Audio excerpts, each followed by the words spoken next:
our Blue Trail Guide monthly webinar series. My name is Faye Augustin, and I am the Intermountain West Blue Trails Manager for American Rivers.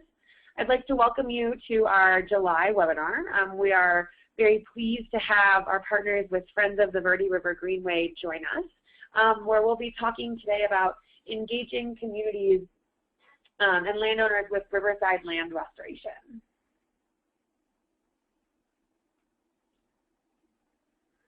If your connection happens to be lost at all during our webinar, I encourage you to log in again using your unique web link and the passcode that was provided to you when you registered with the webinar. Additionally, as always, our webinar is being recorded and will be available to be viewed later this week by the 24th at bluetrailsguide.org/blog. And then finally, if you do have any other questions, you will see my contact information at the bottom of the screen, my email address. And again, my name is Faye. So we really encourage all of you to ask questions throughout the webinar. We have a very handy question box in the bottom of your GoToWebinar panel on the right side of your screen.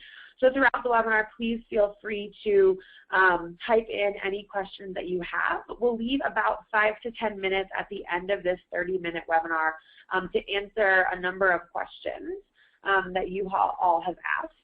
And then additionally, after the webinar, we will have a transcript of all of the questions that was asked that will be available on the Blue Trails Guide website by the end of next week, so the last couple of days of July at bluetrailsguide.org/blog. Again, the same place as the webinar will be available to be viewed. As you can see, we've got just a brief agenda here today. So we've just gone over some housekeeping pieces.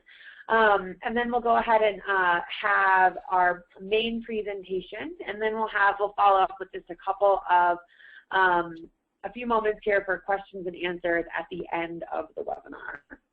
So without further ado, I would love to introduce our colleague of American Rivers, Chip Norton, who is president of Friends of the Verde River Greenway. In addition to being president of Friends of the Verde River Greenway, he is also really actively involved in the Verde Valley, which is in Arizona, and sits on a number of other local boards around the Verde River. So Chip, I'd like to introduce it and hand it over to you. Thanks so much. Thank you, Faye.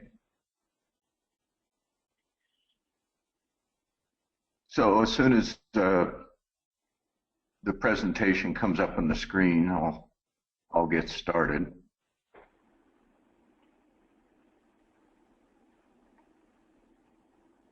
There we go. So as Faye mentioned, I'm president of Friends of Verde River Greenway.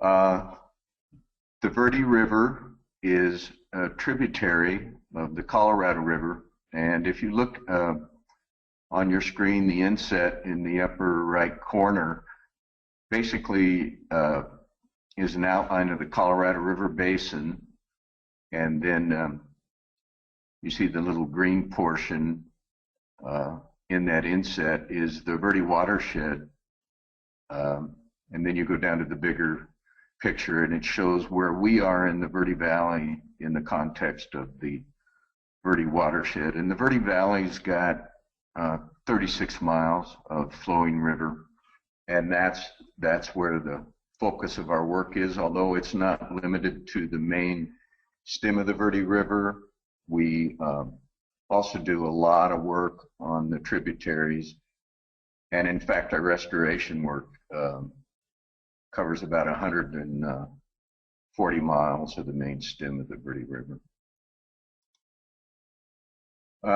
Again, getting back to our organization, the mission of the Friends, where we focus on natural, cultural, scenic, and recreational resources of the Verde River and its tributaries. A little history about Friends of Verde River Greenway. In 2007, we started out as an affiliate of the Arizona State Parks Foundation. The Arizona State Parks, a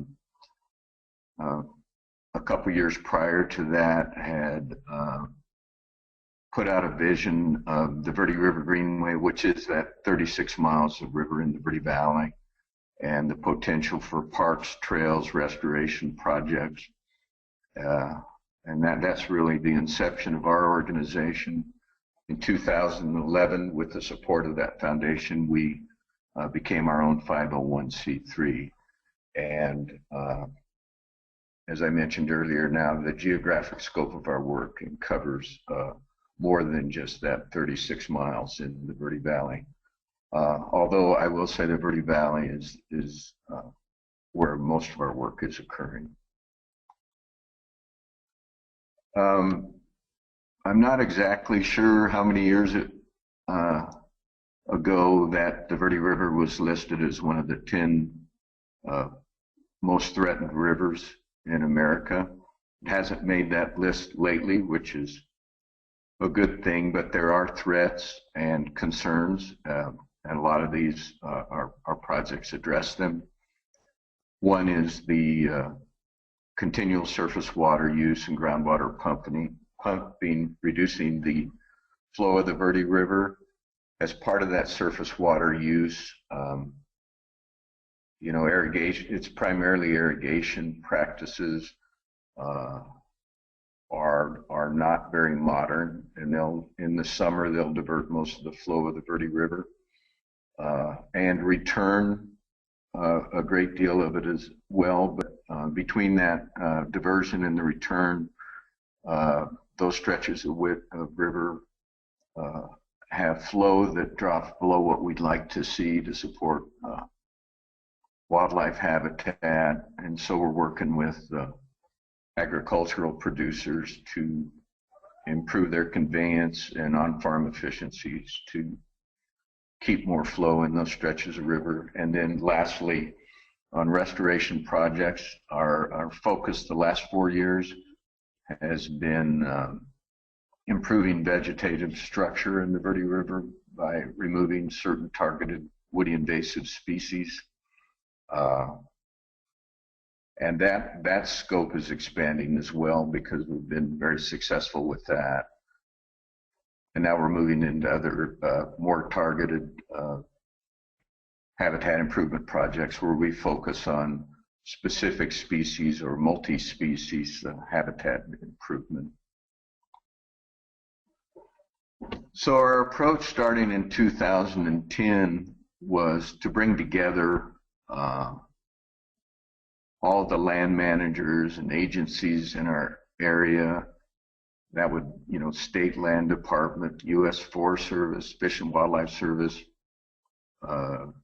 Arizona Game and Fish, as well as the municipalities and the county and private landowners, to work together to develop a cooperative management plan to control invasive species and improve wildlife habitat in the Verde watershed. We've really had strong support from our partners and private landowners. Since that time, you can see the numbers on the screen. We've done quite a bit of treatment.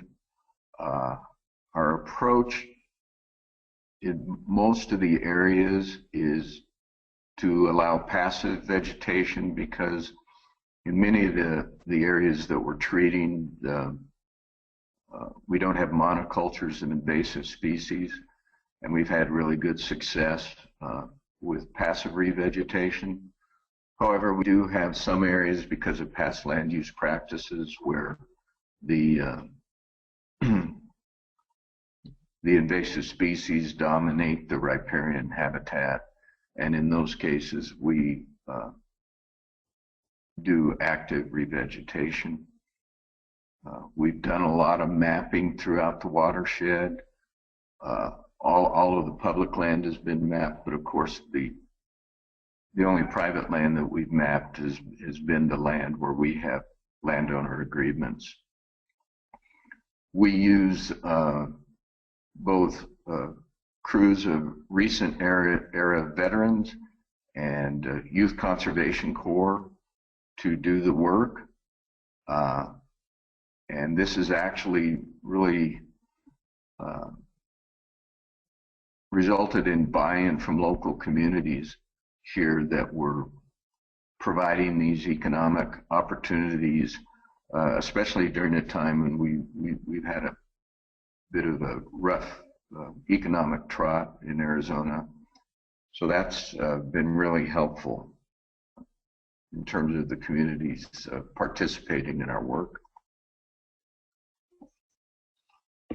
So, and a really important part of what we've been doing is working with private landowners on habitat restoration on their properties.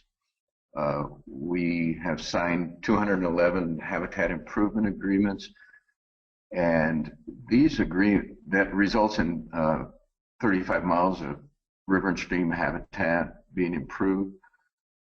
And there's really a broad spectrum as to the nature of these agreements. For example, on one end of the spectrum, one of our private landowners is Freeport-McMoRan, a global mining firm with 1,500 acres of riparian habitat on their property. That agreement involved a lot of lawyers and about a year to complete. We'll also have agreements with landowners that may have a quarter acre of riparian habitat on their land. Agreements with towns and cities, counties for their lands, with the public land managers, but also a lot of agreements with local agricultural producers, to where we're doing both flow and habitat restoration. Another interesting aspect to working with private landowners is we were actually working with homeowners association where they're riparian. They have riparian commons that tend to be larger parcels, 35 to 50 acres. And it's a great opportunity to create natural preserves that deal with a lot of the issues, the challenges that they've experienced with illegal dumping, motor vehicle intrusion, stream bank erosion, and that's a type of agreement that we had not seen ahead of time. Getting back to the nature of the riparian habitat improvement agreements, there's really a broad suite of things that private landowners can do to participate. They can ask for technical assistance only. They can provide the equipment and labor to do the work, and we just provide on-the-ground technical assistance for the things that they're not familiar with, as far as actually how to properly remove the invasives. And then we have some private landowners that don't have the capacity to participate in the restoration work on their land, but they support it, and in those cases we will tend to do most of the work on that property. We have a monitoring and long-term maintenance plan in place. It's not the same on public land as private land. We want to get back and to the private land every year, both on the monitoring and the long-term maintenance and the retreatment, to maintain that relationship. The public land managers have a better understanding of what's needed to maintain the control of invasives and the revegetation that's happened on their land. We brought in other partners to help us with long-term maintenance. So the Yavapai County Adult Probation Program is a great source of well-managed labor for going in and doing retreatment and long-term maintenance, working with the monitoring crew. And we also have a very active volunteer corps to help where it's appropriate. in the long-term maintenance and helping with the monitoring. As well as the habitat restoration, the work on the riparian vegetative structure, we're also doing work on flow restoration. We're a partner with the Nature Conservancy, the local Natural Resource Conservation District, the NRCS, which is the Natural Resource Conservation Service. They administer the Farm Bill on a national scale, and working with local farmers where we've actually combined the flow and the habitat improvement into one package. It's a great private-public partnership. The Friends have provided the funding for the design of 2 large on-farm drip irrigation systems that, because of a good working relationship between the Nature Conservancy and the local ditch companies, we're able to divert less water because of less demand as a result of these upgraded on-farm irrigation systems. We also have a flow restoration coordinator that's right now working on developing the voluntary groundwater mitigation transaction program in the Verde River. And Zach Hauser, who you see in the screen, his family, they're 3rd generation farmers. They farm about 600 acres in the Verde Valley, and they have a great conservation ethic. And this is really the foundation of these programs. It's not so much the efforts, I think, of the nonprofit organizations, but it's tapping into this these champion landowners and farmers that are there in the ground and want to do the right thing. We're also involved in sustainable recreation in the Verde Valley, and this ties into the restoration. Our mantra is every good recreation project is also a good habitat restoration project. And so we provided funding for the National Geographic Tourism Initiative in the Verde Valley, and we're working with those folks, and that's a way of engaging the business community to support long-term flow in the Verde River, and recognizing the economic value of a healthy flowing river to the communities and the regions. We've worked with the state parks and local municipalities to build 3 Greenway trails along the Verde River. There's a really interesting collaborative going on right now that is focused on sustainable recreation. The thing that's unique about it is right now all of the mayors, county supervisors, public land manager leads are sitting down quarterly and talking about sustainable recreation. And they're talking a lot less about tourism and a lot more about how do you determine carrying capacity, how do you do no harm to the wildlife in the area. And it's really interesting for these conversations to be happening in one of the most conservative states in the West, and actually in one of the most conservative counties in that state. So that's positive, and American Rivers is playing a strong role in that collaborative and adding a lot of value and helping us build capacity. And American Rivers is we're also working with them on developing a river recreation master plan for the town of Camp Verde, which has about half of its corporate boundaries taking about half of the flowing river in the Verde Valley. So it's an important partner in this. Also working with National Park Service Rivers and Trails and Arizona State Parks on that project. And again, the interesting thing in that project is it seems that the conversation is as much about wildlife habitat as it is about recreation. So it's a great balance for moving forward there. And that's it. Thank you.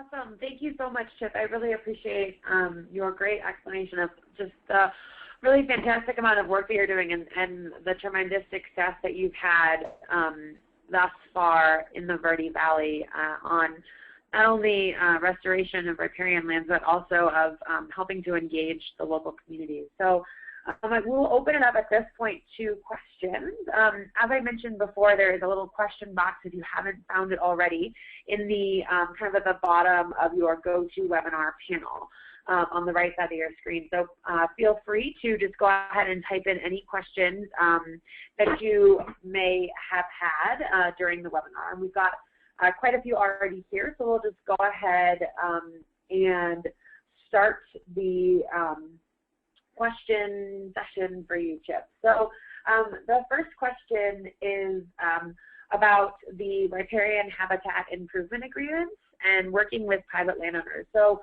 I guess it's kind of a multiple part question. The first part is, how did you identify the specific landowners that you were interested in engaging with as a part of these agreements? And then how did you get them to sign on to these agreements? What sort of outreach did you do?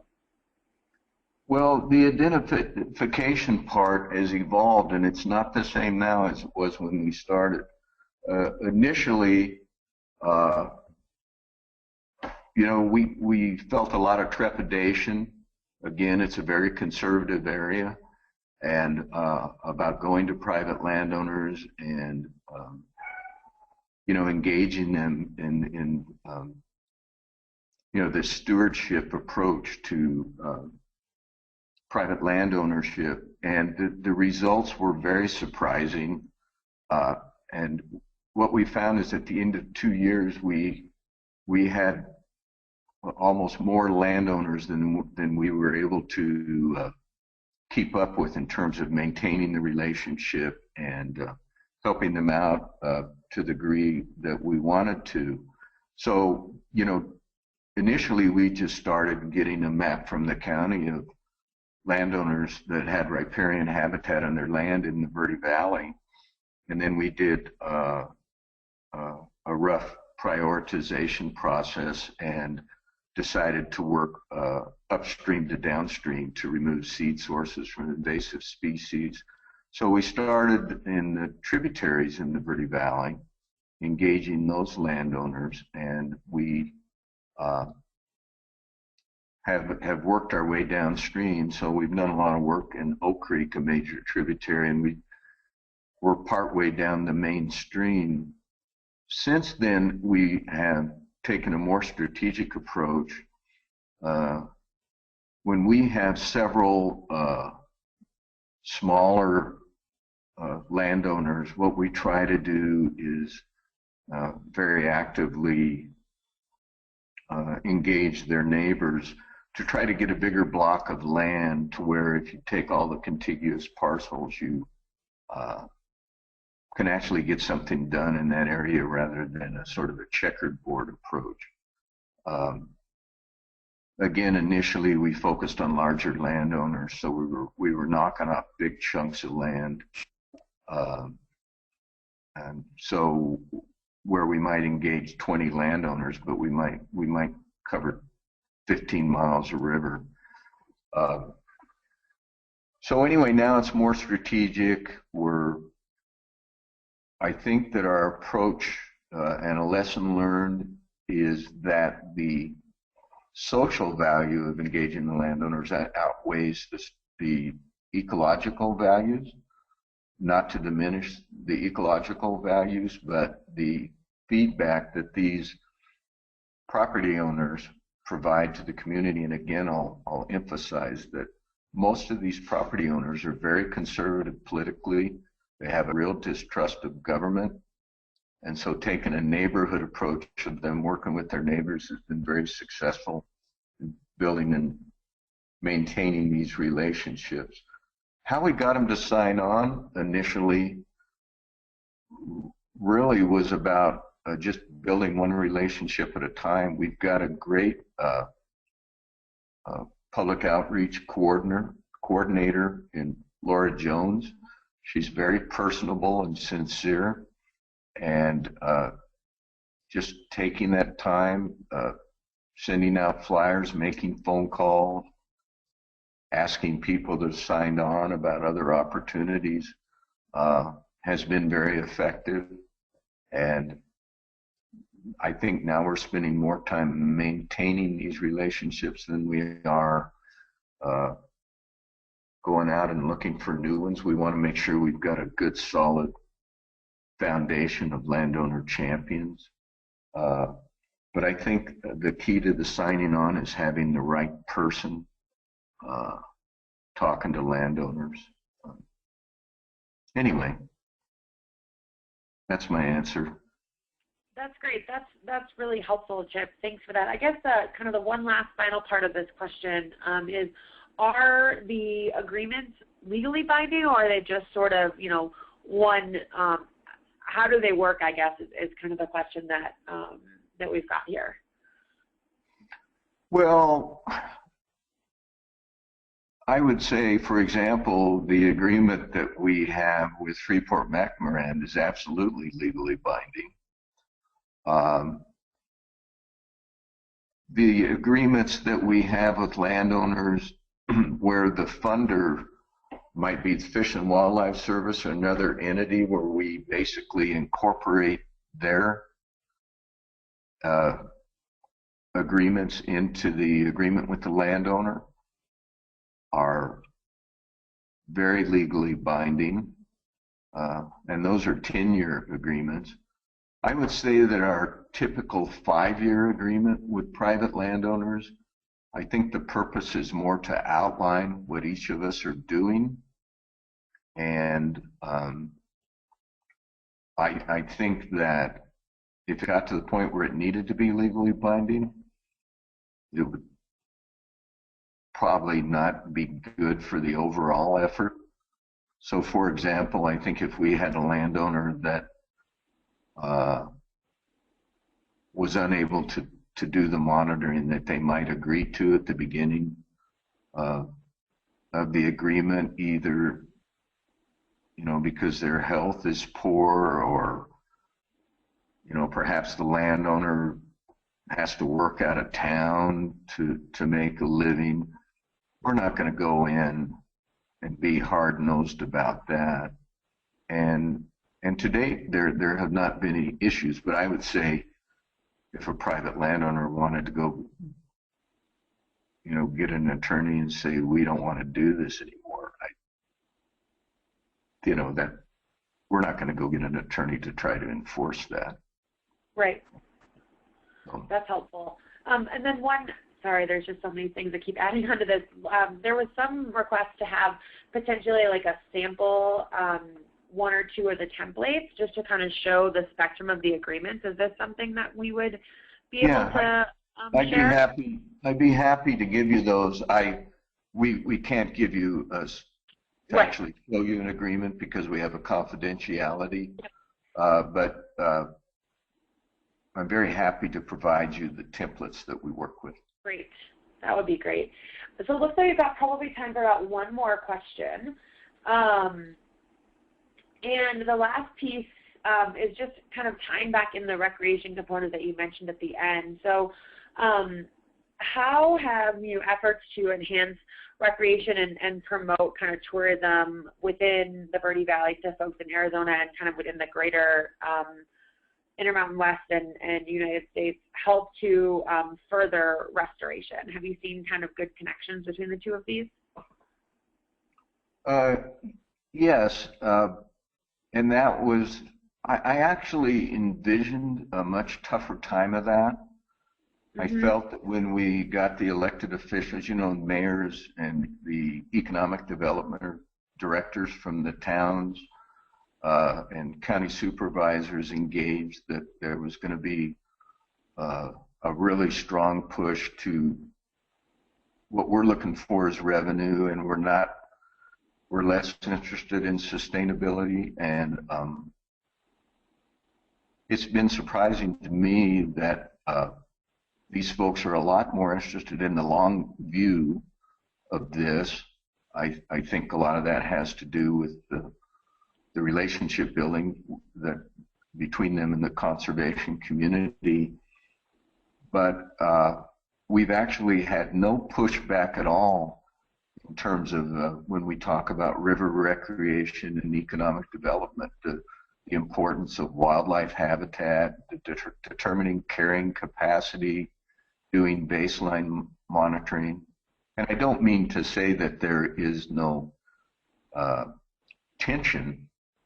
There's always a stronger push from the communities to on the economic development side, and the public land managers, their mission is more taking care of the resource. But I think the balance right now, right here, is excellent, and the conversations that are occurring are good conversations. They're not divisive. And for example, the geotourism program, there's a statewide group called Arizona Forward. They just had a luncheon up here last Friday, and it was great seeing leaders of the business community and the heads of chambers of commerce getting up and speaking to how important conservation is to the overall effort and how to manage tourism and recreation so that we do no harm to the resource. And I'm really heartened by what's happened here the last couple of years, where 2 years ago no one was even having these conversations. There was mistrust amongst these different sectors of the community.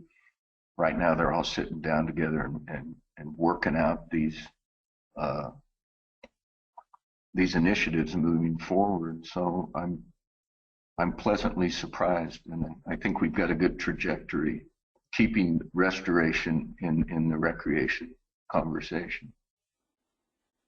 That's fantastic. I'm really pleased to hear that, and so glad that you guys are doing this really important work in the Verde Valley. So that is, about wraps up our time together. So I would just first of all like to again thank you, Chip, for taking the time to talk with us a little bit more about the work that you are doing with Friends of the Verde River Greenway and the Verde Valley. And then I would like to thank all of you out there for joining us this morning or afternoon, depending on where you are. As I mentioned earlier, this webinar was recorded, and so it'll be available to be reviewed later this week. And then I will work with Chip to answer the rest of the questions that were asked, and make sure that we get some of the templates that Chip had mentioned that he was willing to share out to everybody and available on in a shared platform for all of you to review at your leisure after this call as well. So thank you all for joining. Just a reminder to join us next month, where we'll be talking about the importance of river protection in Montana, and sort of how communities and the state of Montana has really kind of come together to further promote recreation and conservation of rivers in the Northern Rockies. If you have, as always, if you guys have suggestions or thoughts about webinar sessions that you would like to either present on or have presented, please feel free to reach out to me. Would love to hear all of your input. So thank you guys so much. Have a great rest of your week, and we look forward to seeing you back in August. Thanks again.